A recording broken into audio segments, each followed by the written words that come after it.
どうも日本語で喋りましょうの岡戸です。このポッドキャストでは自然な日本語でいろんなテーマについて話しています。このエピソードのスクリプトを読みたい人はぜひパトレオンをチェックしてください。よろしくお願いします。はい、今日はスペシャルゲストに来てもらってます。この方です。どうぞ。こんにちは、ポリーナです。はい、今日はねゲストに、ポリーナさんに来てもらってでいろいろ話していきたいんですけど、前もね多分2年前ぐらいに一緒にね、エピソードを撮ったんだけど、多分それを聞いたことない人もいると思うから、まずは簡単に自己紹介をお願いします。ポリーナと申します。生まれも育ちもロシアのモスクワで、ロシアの大学で日本語を専攻として勉強して、で留学しながら日本に就職しました。で今は日本に住んで2年半ぐらい、なんだけど、もともとはロシアの大学で勉強しながらいろんなインターンとかそういう旅行を行ってきたりはしてたので、多分日本語を勉強して、10年超えてるかなって思います。長いね。ちょっと長い。今でも勉強してる？いやー、何もしてないね。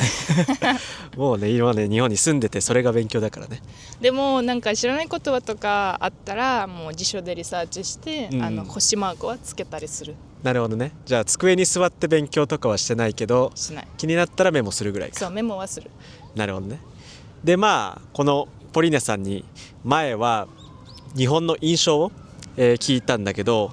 それが2年前ぐらいだったから、その時と何か変わったことがあるかどうかについてちょっといろいろ今日は質問を準備してきたので聞いていきたいと思います。頑張ります。はい。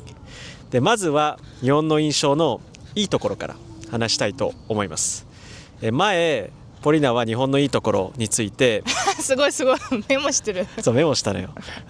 復習してね、前のエピソードを聞いて安全なところがいいって言ってたんだけど、そこは変わらない？そこは変わらないね、もう本当に安全だし、以上。いやでも本当に安全で、もうやっぱりもうロシアとかと違って大違いだし、道も真夜中の道も歩けるし、話しかけられてももう無視したら終わるし、別に私はやばいところ行かないだけ、いいところに住んでるっていうのもあるかもね。そうかも。でももうすごい安全と思う。あ、そうで、前聞いた時はそれをポリナが言った時に、なんか俺がナンパされたことないのって言ったら、ポリナはまだないって言ってたんだけど、今のところナンパはされたことある？いや、お姉さんとか暇ですかみたいなマジで言われてないかなって思うけど、渋谷とか結構歩くけど、分かんないけど、あんま話しかけられるのは覚えない。あんまりナンパされないんだ。そう。あ、そうなんだ。なんだろう、顔が怖いから。そうかもしれない。でもロシア人はみんな顔リラックスすると怖いと言われるのあるから、すごい真面目な顔してるからね。すごい冷たい人なのかなって思われてるのかもしれない。そうかも。実際はね冷たくないんだけどね。Yes。じゃあどうなんだろうね。ナンパされやすい人とされにくい人がいるのかもしれない、ね。それは海外のメンタリティとしては悪い表現だと思う。ちょっとモテないみたいな意味になっちゃう。なんだろう、多分最近はやっぱり日本も変わってきてるし、あとやっぱりもう外国人も増えてきてるから、そういう例じゃなくなるし、なので多分、外国人だからナンパしようみたいなのもないし、と逆にもちょっといろんな、分からないんだけど外国人問題とかもいっぱいあるから、逆に関わりたくないとかもあるんじゃない？確かにそういうのももしかしたらあるかもしれないね。ポリーナがもしかしたらあんまり顔怖い。顔が怖いのかもしれない。分かった。で次にね、ポリーナがいいなって言ったのは日本の気候。これについてはどう思う？もう素晴らしい、ベストプレイスだと思う。本当に全然変わらない？そう変わらないと思う。でもやっぱりもう今は春だから、みんな花粉症って言って、辛いって言うんだけど、春のスプリングアレルギーっていうんだけど、私はもともとロシアもアレルギーとかないので、もう花粉症もまだかかってない。いいな。俺花粉症だから羨ましいな。多分花粉症になったら春がね嫌いになると思う。そうね、なんか住んで5年とか住んだら、その花粉が溜まって、花粉症になる人いるらしいのね、外国人でも。でも気候としてはもうすごくいいと思うし、毎日晴れてるし、そこも変わらずで、やっぱりこの前私は秋、うん11月なので、3ヶ月前はロシアに帰っていったのね、ちょうど転職したからその間にロシアに帰って、家族と友達と時間過ごそうかなと思って、で11月にモスクワに帰ったのね、それがもう本当に1日経ったらまあまあ面白かったんだけど、もう3日目から本当にうつ病になったのよ。あ、そうなんだ。そんなに天気が悪いんだ。もう2週間帰ってたのね、1回も日差し見たことないし。あ、そうなんだ。もうでもまだ雪もなかったし、ずっとこういうちっちゃい雨、にわか雨降ってて、もう以上、真っ黒なので、もうあれだけでうつ病になる人全然いるし、でその時私が思い出したのは、私はモスクワでは気分が良くなかっただからみんなねちょっと表情が暗いのかもしれないね。そうだってロシア人は笑う理由ないんじゃないですか今はそうね、大変だからね。天気悪いし、状況やばいし、経済やばいし、でロシア人はみんな顔ボエそうって言われてるんだけど、じゃあなんで笑うのロシア人は、確かに笑う理由ないね。なるほどね。冬はけどそうだけど、夏はどう？夏はやばい。夏は地獄だけど私の考えではもう本当に半年の冬、モスクワの半年の冬を我慢するか、東京の半年の夏を我慢するか、ということになってるんだけど、今の段階で半年の夏を我慢した方が、いいと思う。なるほどね。じゃあ別に夏が好きってわけじゃないけど、ロシアのモスクワの冬と比べたら日本の方がマシっていうこと。マシだし、エアコンあるし、エアコンの電気代はやばいんだけどそうね。でもやっぱりもうその真っ黒の寒い冬は絶対嫌で、住まないとわからないと思うんだけど、やっぱりもう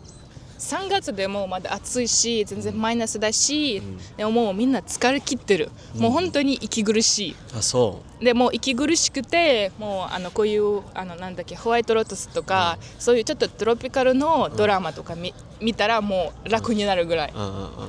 本当にもう心が死んでる冬の終わりはそうなんだ。やっぱり日本の夏を超えても、それほど心は死んでない。そう。日本の夏暑いけど、太陽が見られるからそれがいいのかもしれないね。それがいいし、エアコンあればなんとなく我慢できる。まだ。なるほどね。なるほど。あともう一つ日本のいいところで言ってたのがコンビニ、それもやっぱり変わらない？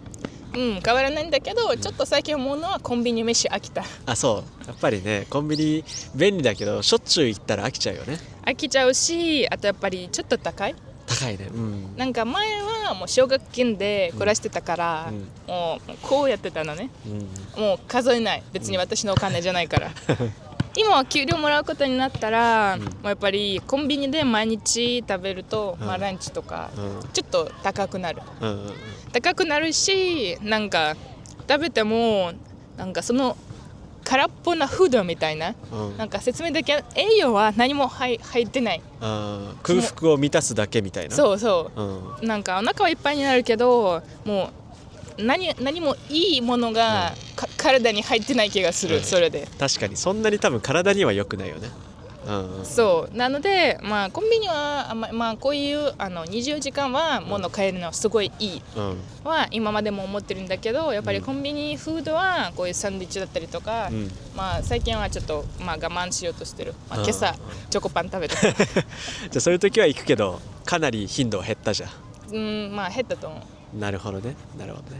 で次はね、悪いところにも、悪いところについても話したいんだけど、前言ってたのが日本の紙文化が悪いって言ってたんだけど、めんどくさいって言ってたんだけど、それもやっぱり相変わらずめんどくさい。もう嫌い、大嫌いちょうど今は2年積んで家賃更新しないといけないから、もう信じられないぐらいのいろんな種類とかをやり直さないといけないし、しかもこんなに日本に住んで分かったのは、こんなにポスト箱パンパンになるのは人生初めてそうね、多いね日本はそういうの送ってくる。もうなんかいらない、本当に私のポスト箱だけで多分世界の環境問題が悪化してると思うよマジでいや本当に多いね、だってもう毎週こんぐらい捨ててるのよ、なんか自分のために実際に届く紙よりゴミの方が多いね。そうそう、でその中でどっちが重要かどっちが重要じゃないかは、結構区別しないといけないんじゃない？それが難しいし、あと最近のこういう広告、なんか重要手紙っぽくしてるんじゃない？そうね。とても重要で絶対読んでくださいみたいなで、本当に区役所の手紙みたいになってて、それ緊張して開いたらもうただの広告だった、それはやばい。確かにね。だからわざわざそれをいちいち確認しないとさ、もしかしたら大事な書類だったっていうパターンがあるから気をつけなきゃいけないよね。そう、気をつけないといけないし、あとやっぱり転職するとなんかいろんなこういう紐付けとか現れる、なんか年金とか保険とか、でそれは結局会社がやってるじゃん。だから私がコントロールできない、でもよくなんか転職したらちょっと時間経ったら、あなたが滞納してますみたいな手紙届いて、でなんか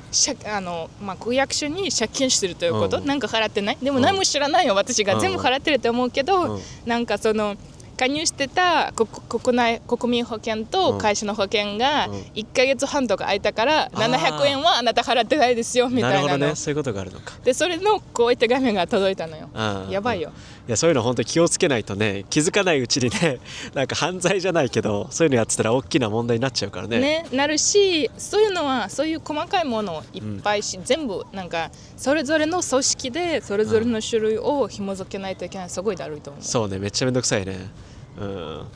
あとね、もう一個言ってたのがね、日本にいるとやっぱり外国人だから目立つって言ってたんだけど、それもやっぱり感じる？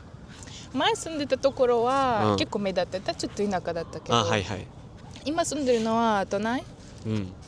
の方で、なのでやっぱり外国人が多いところは、ちょっと楽だと思う。でもやっぱり最近思ってるのは、もうなんか自分を見ないじゃん、外歩いてると、そうね。で日本語話してるし、で仕事も日本語だからたまに考えてるのも日本語、だから自分日本人だと思ってないんだけど、なんか気をつけない、だからあれなんで私そんな見られてるのってなる。なるほどね。なんで一緒じゃないでも違うのちょっと忘れちゃうみたいな、だからそれがちょっとある。なるほどね。もう日本の状況に囲まれすぎて自分も日本人なんだって思うけど、ふと鏡見たら私は日本人じゃないんだって。いやちょっと日本人と思わないんだけど、なんかやっぱりロシアは、アジア系の人多い。そうね、だからロシアでアジア系の人が歩いても見られない、目立たないから、でも日本でアジア系の人に囲まれたら目立つ。まあ確かにね。というのはあるから、でも別に目立つからいいんじゃないって思う。それはよく捉えてるのね。とロシアでも目立ってるから、服とか、ファッションとかで、なので別にどこでも目立ってるかな。じゃあもしかしたらファッションで見られてるかもしれないし、怖いと思われてるかもしれないし怖いファッションな人でも私が怖くない事例としては、昨日はちょうど、道で日本人のおばあちゃんに初めて道聞かれた珍しいね。それがちょっと嬉しかった。なかなかね、外国人に道聞くのってなかなかないと思うけど、もしかしたらなんか話しかけやすいと思ったのかな。でも周り他に誰もいなかったから必死だったかもそうかもしれないね。もうせめて、誰かわからないけどこの人に聞くしかないと思ったんだろうね。あとは多分めちゃくちゃおばあちゃんだったから目が悪くて分からなかったかなそれかもしれないねこんな感じでこのエピソードはとりあえずここで一旦終わりたいんですけど、この後のエピソードでね、まだまだいろんなことを話していきたいと思いますので、次回のエピソードもぜひ楽しみにしていてください。お願いします。ということで今日は日本の印象パート2について話してみました。皆さんの日本の印象はどうですか？ぜひコメント欄で教えてください。それから今日の話を聞いて少しでも面白いと思ったらポッドキャストのフォロー、 YouTube の高評価とチャンネル登録ぜひよろしくお願いします。それじゃあ最後まで日本語で喋りましょう。聞いてくれてありがとうございます。今日話した内容の振り仮名と英語訳、重要単語リスト付きのスクリプトを読みたい人はリンクに載っているパトレオンのサイトをぜひチェックしてみてください。そこで話してほしいテーマもリクエストできるのでどしどしメッセージを送ってください。それでは皆さんさよなら。さよなら。 OK。 挨拶長い。そうなのよ。この番組はご覧のスポンサーの提供でお送りしました。